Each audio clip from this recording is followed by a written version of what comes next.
North Bay Uprising Morning Show with I Need a Mic.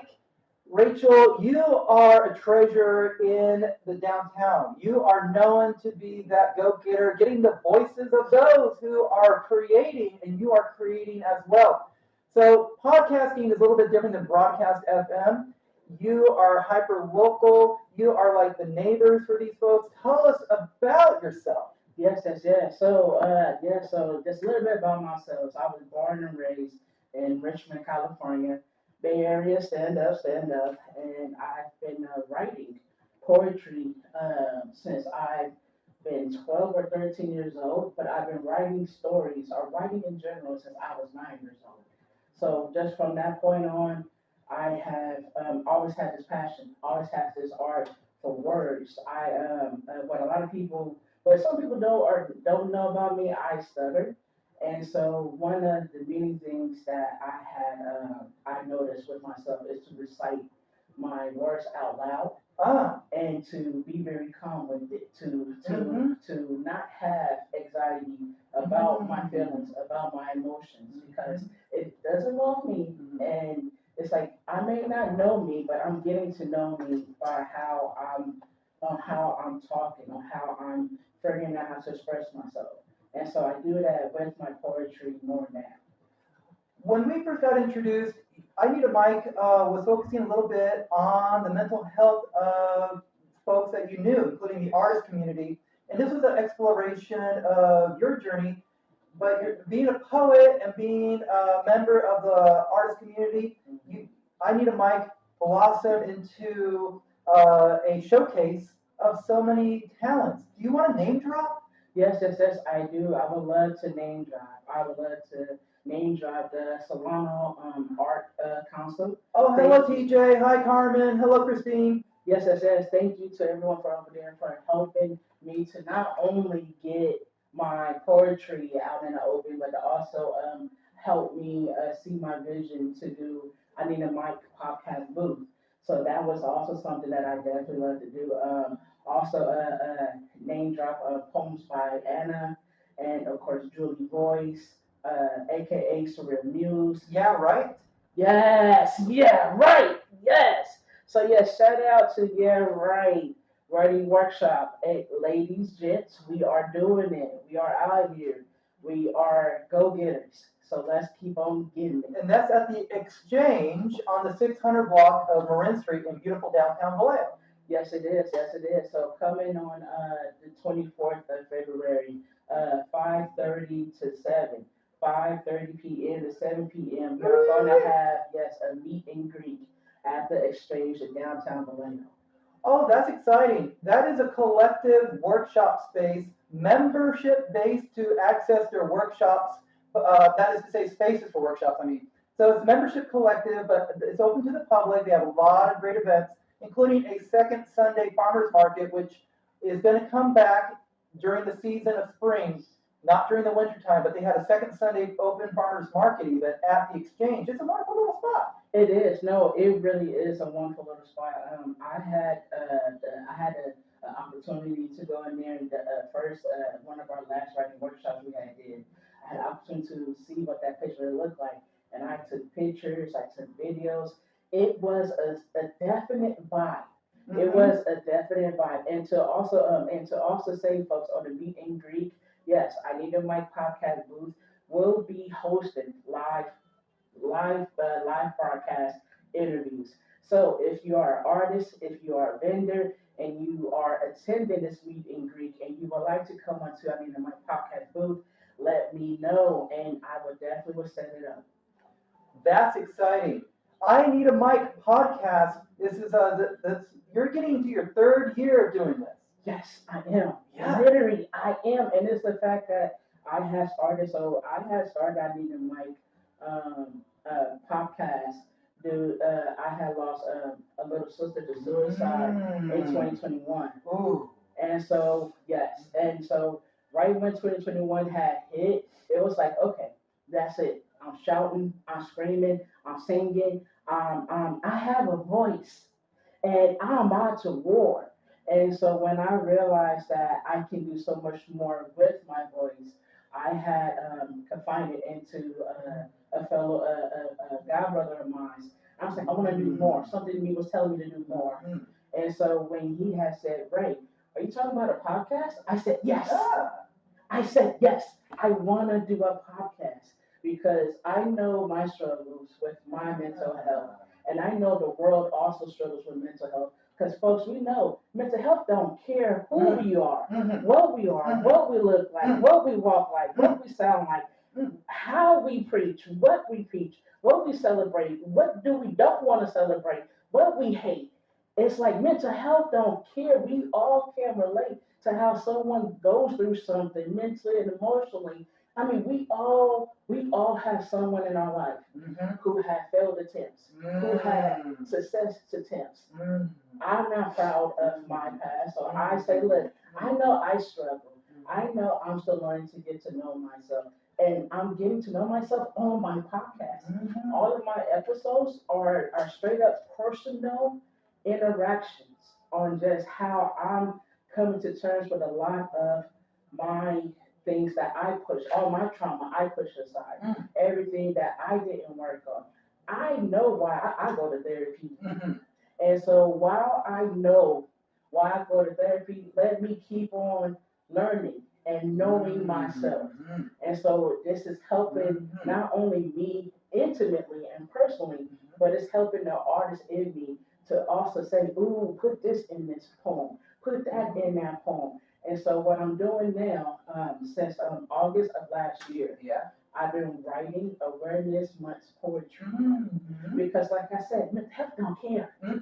It don't care. So just me saying that and me want to expand further on in that, yes, everybody gonna get celebrated. Everybody is going to, there's so many awarenesses that does happen every month. And so I took upon myself to say, this is how I'm learning. This is how I'm gonna, in furthermore, hope to teach other people, not across this world, but I have godkids. I have little cousins. Oh, yeah. I have nieces and nephews. And so I'm like, to help show them on how to appreciate everybody else around this world, acknowledge what is some things that a lot of people don't want to talk about behind closed doors. So I do Awareness Month poetry every month, and as we know, with this month being short, of course, the awarenesses were short. But if you are interested into turning into my poetry and want to know more about my poetry, you are more than welcome to checking me out on Ray Davis 88 at YouTube.com. Ray Davis, 88. YouTube, just type in I need a Mike Vallejo. You're going to find Rachel Davis. That's all the keywords you need to know. Your browser has it. Yes, yes, and also, folks, I'm also located on any other podcast engine. I'm talking about iTunes. I'm talking about Spotify. Ooh. I'm talking about Amazon Music. We have an entrepreneur right here. I'm a businesswoman. I'm talking about YouTube Music and on YouTube. So, folks, if you got iPhones, if you have Androids, we all got a YouTube page. Yes. We all got a YouTube right. page. And I purposely allow access onto my platform for free because, once again, mental health don't have a price. It have causes. Whoa. It have causes, Whoa. but there isn't a price on knowing what someone is going through, learning how someone is overcoming something, knowing that you can overcome it too. So my platform is strictly for free, unless you on Spotify. Then hey, by all means, knock yourself out with your account. But I am actively logo on all of these engines. So everyone across the world can say, oh, no, I can't go on it. I had an iPod one upon a time, so I know on iPhone you can go to your podcast app that's on your phone that is on there for free. So you can't tell me, iPhone users, that y'all cannot listen to my stuff. I know it's on there. You can't fool someone who knows what fooling looks like. So I am on all of these podcast engines. This is essential for our understanding of our part of the Bay to have a voice from our area who is going to be focusing on us, the neighbors in the community, and our arts and culture, and with the mission of mental health. You need to have a list of podcasts like this in your short list of what you're going to tune into at night, because there's nowhere else you're going to find our part of the Bay represented except through our own voices, name dropping the Exchange, name dropping the Solano County Arts Council, name dropping all the folks that are making it happen. I want to add something there. The National Alliance for Mental Illness, NAMI, NAMI. Yes. I heard the word from the Exchange that NAMI's going to have a monthly gathering there, and that's a big deal as far as a mission, because we're all having issues, and the stigma is still there. The month of May is Mental Health Awareness Month, and on this broadcast, we have focused on that month on these kind of things with NAMI, NAMI. Look them up, because the Solano County chapter is doing as much good as they can do with their 60% budget cutback. So that is a challenge that these heroes are overcoming. And in these years, with these programs being cut back, NAMI is a nonprofit nationwide, and they're finding a way to help those destigmatize their experiences. Now, one of the things that some of us may feel that we need to do is bring up mental health as though it's a natural part of the conversation. To not ignore when your friend is being depressed for a few days. Yes. If it's a natural occurrence of low serotonin, don't stigmatize it by going, oh, you'll get over it, whatever. Try to get up on understanding how maybe you could be a little bit of a better friend. Like during the low serotonin times, try to learn about how you can help your friend get a little bit out of their little coop. And to also add on with that, one of the many things that I do, folks, onto my podcast and also on my podcast booth is I ask people, how is your heart feeling? Ooh, good one. Yeah, good one. It's like it is that question is not only to say, hey, how are you doing? Yeah. Because we all know what it feels like to have someone say, hey, how are you doing? And of course, everybody would answer, oh, I'm fine, or oh yeah, I'm okay, or it's always something short, right? But to add something different, just to show that I care this much. I really want to know what's going on with you deep down. I really want to know how's your heart feeling. And it is okay if you don't know yet.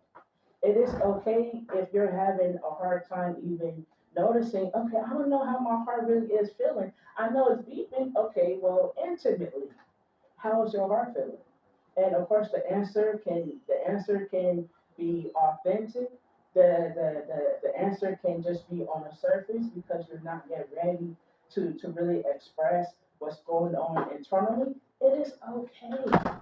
It is okay because we all know and we all dealt with that one part in our lives when it's like, yeah, I'm not, yeah, I haven't yet made a good amount of time to listen to see how my heart is feeling. Well, it's never too late.